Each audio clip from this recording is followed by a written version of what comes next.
For today's video, gagawa tayo ng aquarium stand.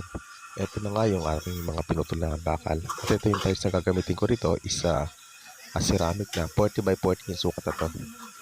Ito nga yung pinutol nating bakal para sa ating frame. Ayan. 1 by 1 ang gagamitin ko rito, tsaka 3/4 by 3/4 para naman sa pangsalo ng tiles natin. Kung makikita nyo nga rito, may sukat ito na 40.1 cm. Kung papansin nyo, 40.1 cm yan. Medyo malabo nga lang yung ating pagkakakuha. Nag-allowance ako dito ng 1 mm o almost 2 mm. Sukat ng tiles natin is 39.9 cm nga lang. Wala siyang 40 cm. Nag-allowance ako ng 2 mm para sa both side ng ating gagawin. At dito sa 3/4 by 3/4 na pansalo natin, kung papansin nyo yan, medyo pinat ko siya, tsaka ko siya pinipit. Ayan, papansin nyo, pinukpo ko yan para medyo lumiit pa siya. Gawa nga ng ilalagay ko sa pangsalo para hindi siya makita sa pinaka frame niya. Napakita ko sa inyo mamaya bakit ko siya pinipit. Ito na yung ating frame. Ayan, papansin nyo yan, nagawa ko na nga siya.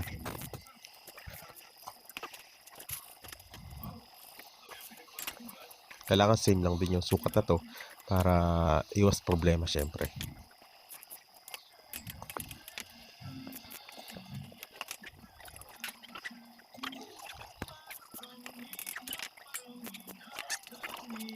Ito na nga pinakamahaba na nga yung ginawa kong frame niya, tsaka ko siya pagdidikitin para mas madali.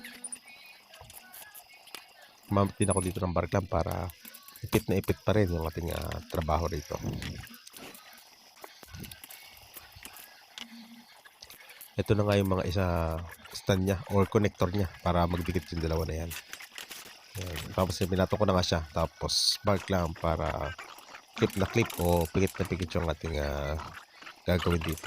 Dahil para iwasan natin yung pagkabutas na siwak sa pinaka kilik-kili ng ating tubular. Yan, sinukat ko na nga siya kung wala maging problema bago tayo mag full weld. Ayan.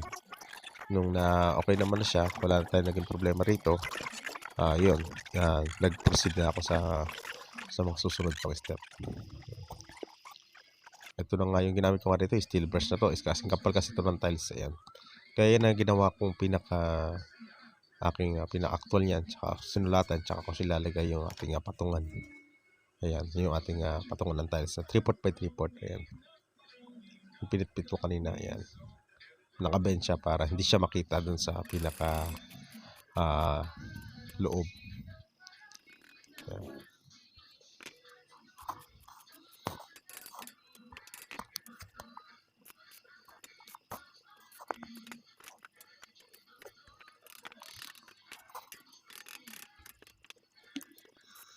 Bali tatlong tiles nga pala to na 40 by 40, kaya 120 yung pinaka haba na to, tsaka 1 meter yung taas na to.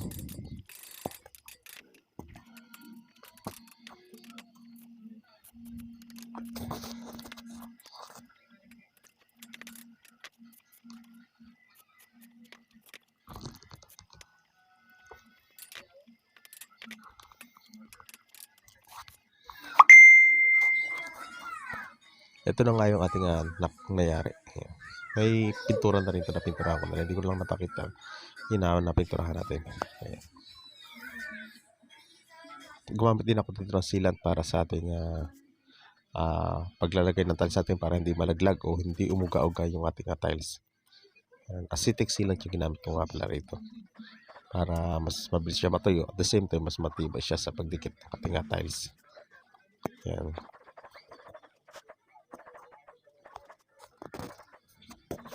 Lagyan lang natin lahat para dikit na dikit yung ating tiles.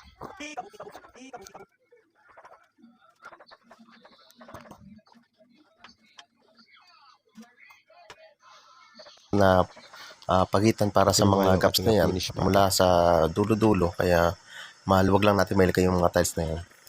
Gumamit din ako dito ng sealant na naman dito. White sealant to kasi white yung pinaka pagitan na yan, kaya white sealant yung ginamit niya para mas maging maganda siya at maging matibay.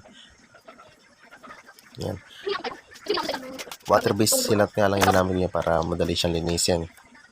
Once kasi acetic yung ginagamit natin dito, mahirap siyang linisin. Makalat-kalat pang siya tignan.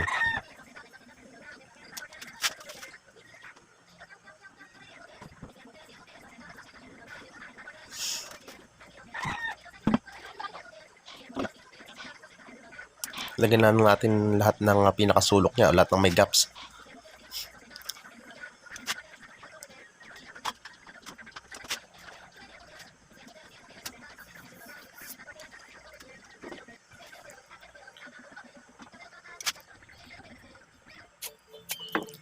Then dito sa pinakaputing yan, lagyan ko siya dito ng end cap na plastic end cap. Yan, bali 4 na piraso yan. Para sa kabilang side. Yan. Ito na yung ating finished product ng ating stand ng ating aquarium. 40 by 14 tiles na may 3 layers siya. Yan.